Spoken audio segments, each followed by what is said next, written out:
We still have another a couple of verses in a row. Then we'll move to the hadith of the Prophet ﷺ. Allah subhanahu wa ta'ala also said, ذلك بأنهم استحبوا الحياة الدنيا على الآخرة. This is because they loved the worldly life more than the afterlife. The attachment to worldly life, the attachment to material things. You are required to make Hajj once in your life if you are able, and this ability, it's financial, it's health-wise, it's the lottery that we have today, and rightly so. You cannot allow all Muslims to show up in Mecca. We are 2 billion people. If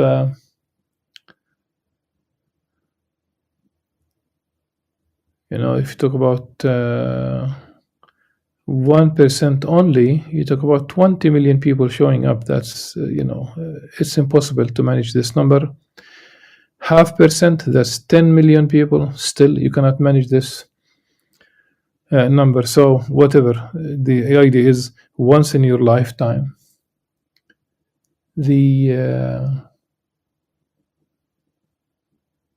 But people make, and I'm using now metaphorically the language.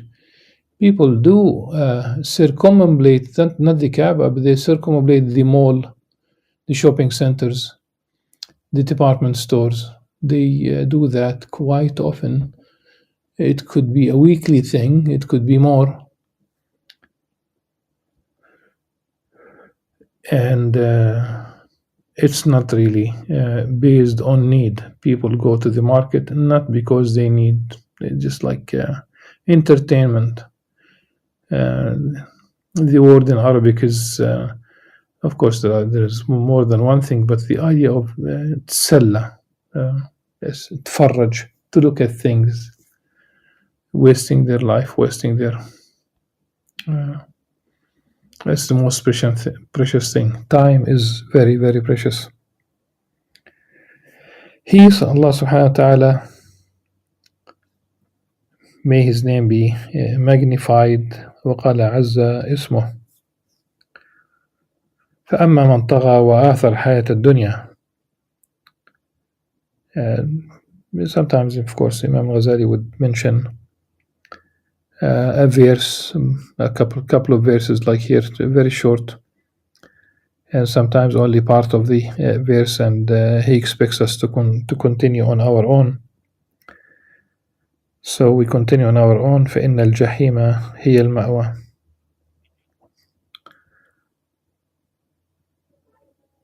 And then he comments, maybe a third of the Quran is about the that rendering this world blameworthy and the people of this world. As for he who has transgressed and preferred the worldly life, then the hellfire is the destination for this person. Perhaps a third of the Quran is about censoring the material world and materialistic people. The Prophet ﷺ said, the world and whatever is in it is cursed, except for the remembrance of Allah subhanahu wa ta'ala. And it has been mentioned by,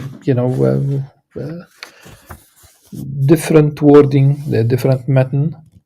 And really I have, from the very beginning, like it's been a while, reading more and more about this hadith. Some of the other mutun, the problem is not with the matan, the rest of it.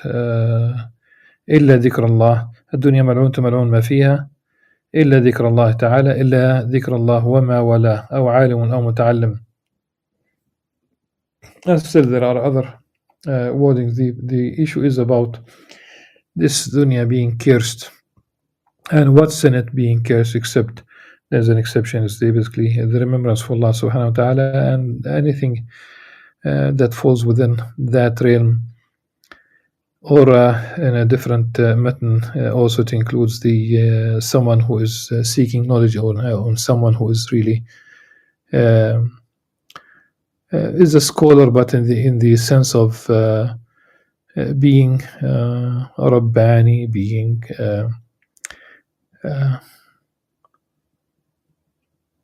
so it's not about dry information really. Now there are those who said that there is no problem with its isnad, but they have interpreted the word lan as them being blameworthy,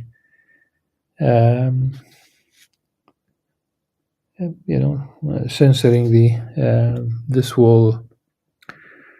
But others went into details about the narrators. Tirmidhi said Hassan Gharib. There are those who spoke about the chain. They spoke about one specific person on this chain of narrators, Abdurrahman bin Thabit bin Thawban. It's not someone who they agree about him in terms of certitude, in terms of whether you could trust his narration. Some scholars of hadith rendered him okay, ثقة وثقه كأبي حاتم. So Abu Hatim did accept his narration. Imam Ahmad said that he's, and other scholars said that he is weak. And Imam Al-Hafiz bin Hajar about him, he said صدوق يخطئ, so he's trustworthy. He speaks the truth, but sometimes he makes mistakes, not deliberate mistakes, but he does make mistakes. So his memorization of the hadith is not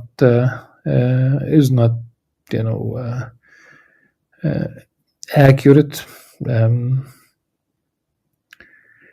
And the basic thing is, as one scholar said, how could it be true that this world is cursed, and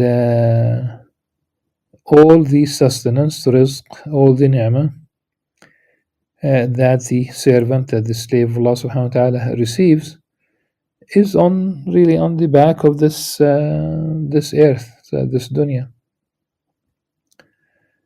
And then he mentioned فَامْشُوا فِي مَنَاكِبِهَا وَكُلُوا مِنْ رِزْقِهِ. So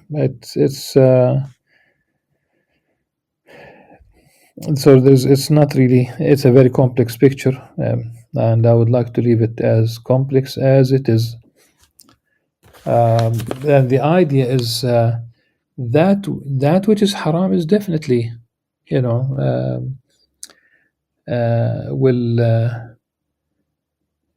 be a burden, carrying this burden through and through. So this much is not really compatible. The haram is not compatible with the hereafter in the sense of really being accepted by Allah subhanahu wa ta'ala, going to paradise. That which haram is not compatible. That's one thing. And the second, if it's halal and you are indulged in the halal to the degree that you lose yourself, you cannot, for example, indulge, playing just sports. Why not? In fact, it's commendable to be active and take care of your health. If it becomes an obsession where you will spend, let's say, a whole day at the gym, missing your prayer because of sports, because of training, then that which is permissible, and that which is commended, and that which is recommended, and that becomes something against you rather than being for you.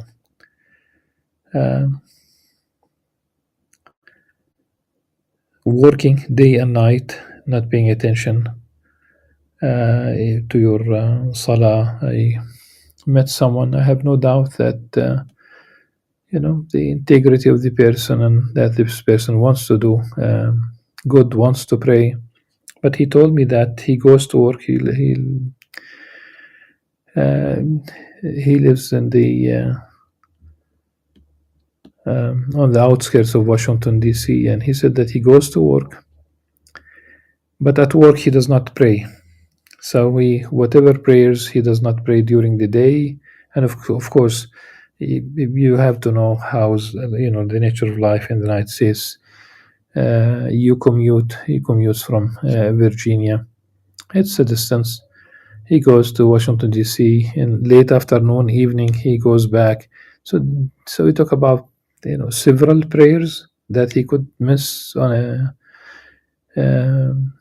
every day, especially during winter. The day is short. If he could have prayed, let's say, noon and afternoon, but he doesn't, or he didn't, rather. So are you ashamed of your prayer? Are you afraid of praying? You shouldn't. You shouldn't. So it's one has to. So either the chain of narrator is obviously there are problems with the chain of narrators, but the other issue is one needs to resort to allegorical interpretation, if you will. Then we move to another hadith of the Prophet ﷺ.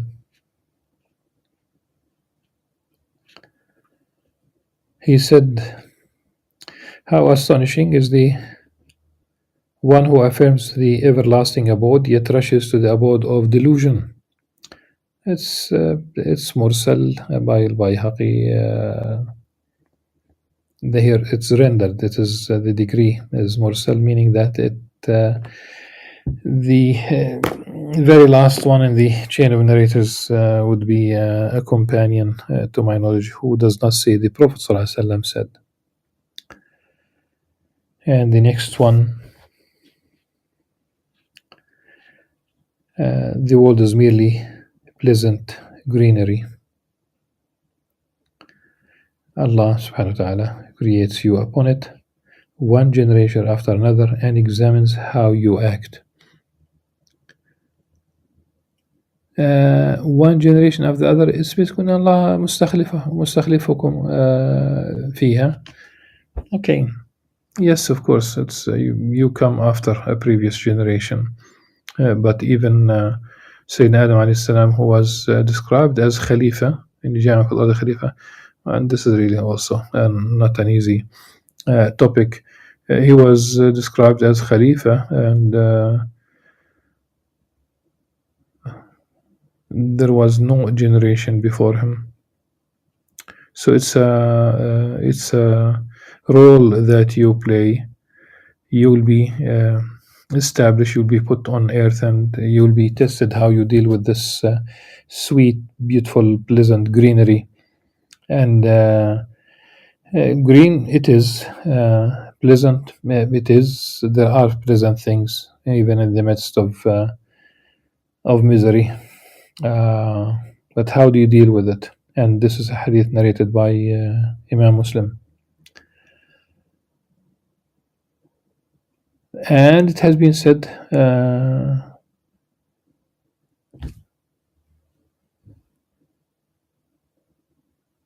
Allah subhanahu wa ta'ala has not created creation more loathsome to him, that he hates it, than the material world. He has not looked at it since he created it.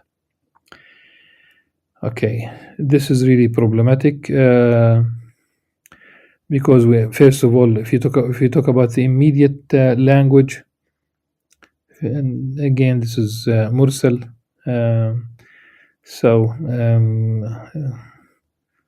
but even the content itself, nothing in the universe escapes Allah subhanahu wa ta'ala. That's one thing. And Zabidi, in his commentary on Ihya Ulum so Al-Hafiz Zabidi said in Al-Hafiz al that he does not look at at this life, at this globe, accepting it, being happy with it, but he does look at it in the sense of tadbir, that Allah subhanahu wa ta'ala still, even when he does not like what's going on earth, of course, how would Allah subhanahu wa ta'ala accept all this injustice that is taking place? The North has been inflicting harm on the people of the globe, on the South mostly on the South for a few centuries. They inflicted so much harm on native people, First Nations, Aborigines, people in the South, all the way to South Africa. And then they had to give up. Slowly, one country after the other, but they entrap these countries with agreements that keep them in poverty. They have destroyed, usurped the resources. They destroyed the future of these countries, usurped the resources, and they continue to do that. And it's very. They killed democracy. They do not want democracies in these countries. It's a big lie. It's never about democracy. It's never about freedom. In many countries, in many regions, people are born. I'm not talking about stillborn, like physically born dead, but they are born dead. They are born into to live under conditions that are definitely, there's no health care. There is disease. There is thanks to the colonial power. This is how would Allah subhanahu wa ta'ala accept this? And look at what's happening now in the Gaza Strip. Unbridled carnage. Unbridled carnage. Would Allah subhanahu wa ta'ala accept this? And all genocide. I mean, whether you talk about Hitler, whether you talk about Stalin, whether you talk about Mussolini, whether you talk about Pinochet, dictators all over the world, what's going on in Myanmar, what's going on right now. It's going to be a big story in the future about what's going on to the Muslims in India. That's and I would blame it on, of course, on those who see what's going on and they still engage the Indian government, without really asking it to stop this, not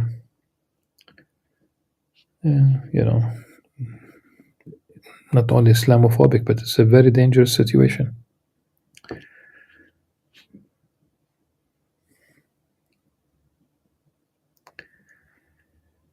And then another weak tradition, weak in the sense of the chain of narrators. Whoever wakes, while his greatest aspiration is the world, Allah has nothing to do with him. Allah attaches 4 traits to his heart: an aspiration that he will never achieve, work that he will never finish, poverty from which he will never be enriched, and hope that he will never fulfill. Again, it's daif. Then a long hadith that is really problematic. First of all, in terms of chain of narrators, it is not even a hadith in any way. Okay, seems that Al-Iraqi said لم أجد له أصلا. He could not really locate it. In terms of the content, Abu Huraira radiallahu anhu said, the Messenger of Allah sallallahu alaihi wasallam said, "O Abu Huraira, shall I not show you the world in its entirety?" He said, "Yes."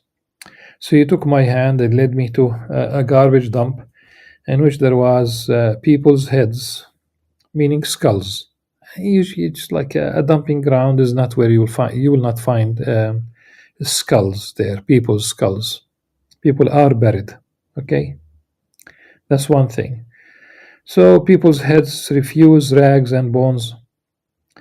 He said, "Oh, Abu Huraira, these heads used to strive for what you strive for," meaning what people strive for, not Abu Huraira himself, "and hope for what you hope for.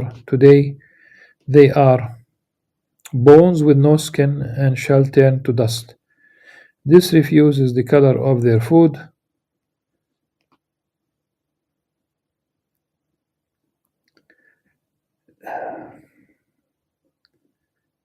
In fact, it's not only refuse, because the text in Arabic says adirat, meaning that the color. Okay, I think this is a bit. The translation is wrong, really.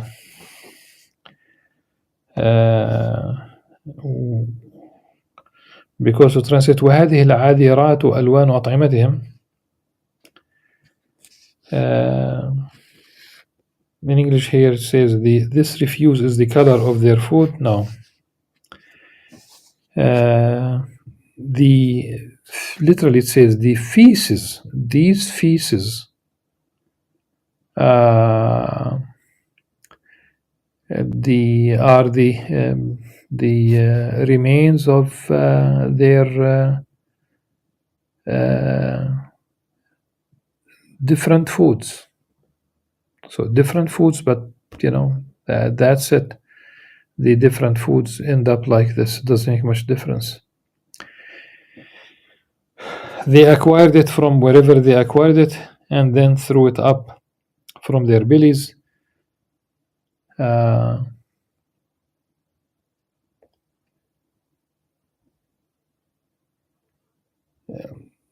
Again, to say throw it up, throwing up,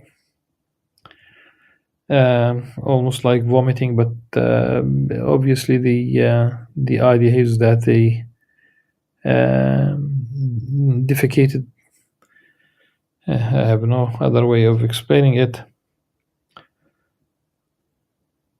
It became as such, and people avoided. These worn-out rags used to be their personal effects and clothing. They have become as such, and the wind throws them around.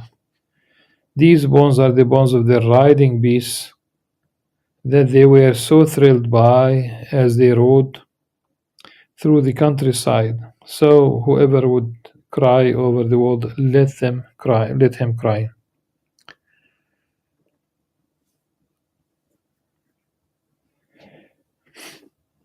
Again, it's not a hadith at all, which is obvious. He said, "A people will come forth on the day of resurrection with deeds as massive as the Tihama mountains, and it will be commanded that they be thrown in hell." The companion said, "O Messenger of Allah, did they pray?" He said, "Yes. They prayed, fasted, and took some time praying at night. However, if anything from the material world was shown to them, they jumped for it." The hadith is daif. It's a weak chain of narrators.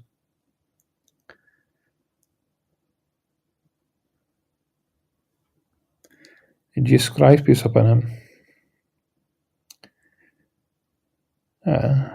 alayhi salam, said, "The world and the afterlife do not go together in a believer's heart, just as water and fire do not go together in a single container." Our Prophet ﷺ said, the hadith is munkar. Imam Al-Dhahabi said this hadith is munkar la asla lahu. It doesn't, it's not a hadith. Beware of the world, for it certainly is more enchanting than Harut and Marut. More enchanting. More enchanting? Okay. The idea here, asharu min,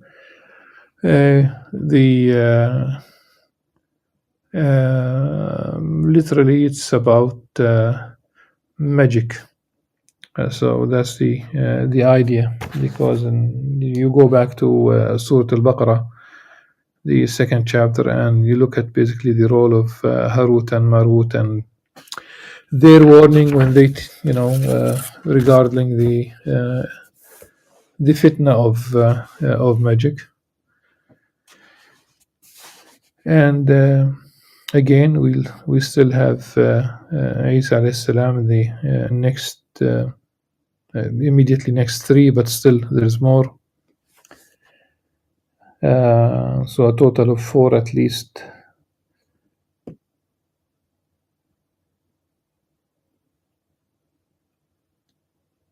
So Isa alayhi salam said, O disciples, be content with worldly lowliness and sound religion, just as worldly people are content with lowly religion and worldly security. Isa alayhi salam also said to the disciples, indeed, eating barley bread, khubz al-sha'ir, with unrefined salt, wearing coarse garments and sleeping on a rubbish heap is abundant with well-being in this world and the afterlife. It is narrated that the world was unveiled to Isa alayhi salam, and he saw it in the image of an old woman, deformed. So an old hag wearing every sort of adornment. He said to her, how many have you married? She said, I cannot count them. He said, do they divorce you or leave you by dying? Again, he's talking to the world, personified image of the world as an old lady. She said, I cannot count them. He said, do they divorce you or leave you by dying? She said, rather, I killed all of them. Isa said, how terrible it is for your remaining husbands, all creation. How do they not take heed of what happened to you, to your previous husbands? There was an old woman in the United States who was imprisoned for killing her first husband. After a few years, she went out of prison because she claimed in the first case that it was self-defense. Then she killed her next husband, the second one, and she claimed that was self-defense. And I'm sure if she gets out of prison, her third husband will meet the same fate. I watched an interview with her, and it seems simply I'm bringing this story up because of the image here. Rather, I killed all of them.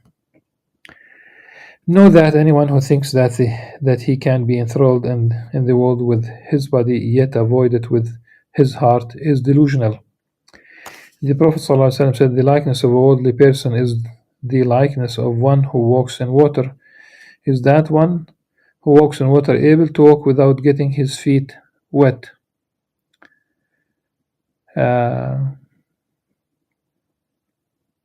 Yeah. Of course, you have to get your feet wet.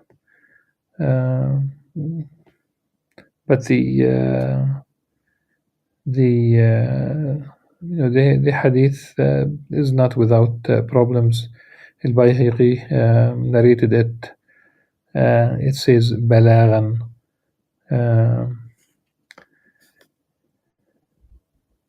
Yes.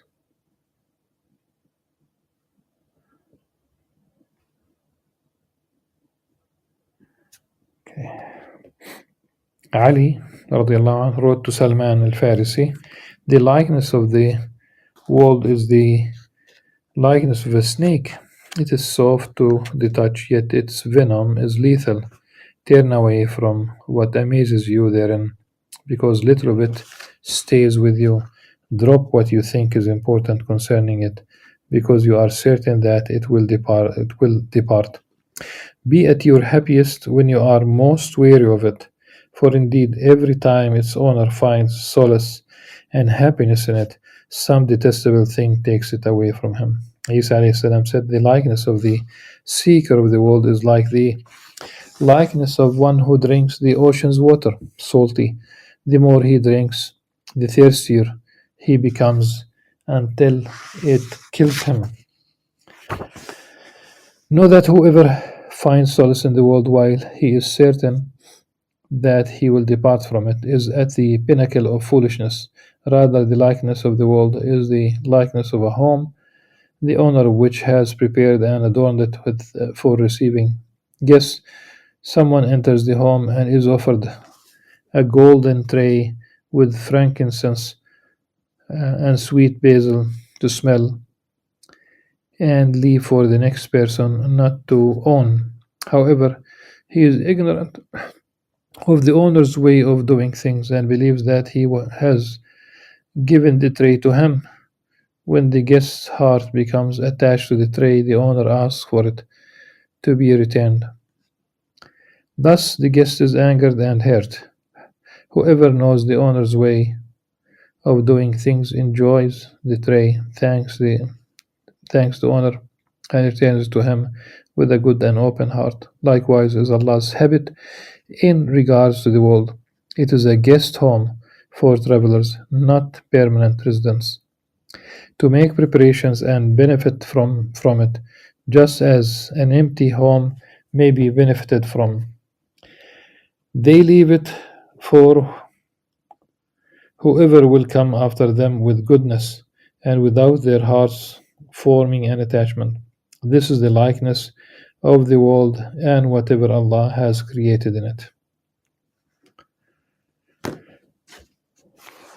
Inshallah, tomorrow we will deal with the 8th, meaning the 28th principle, fundamental pride, kibr. سبحانك اللهم وبحمدك نشهد أن نستغفرك ونتوب إليك. السلام عليكم ورحمة الله وبركاته.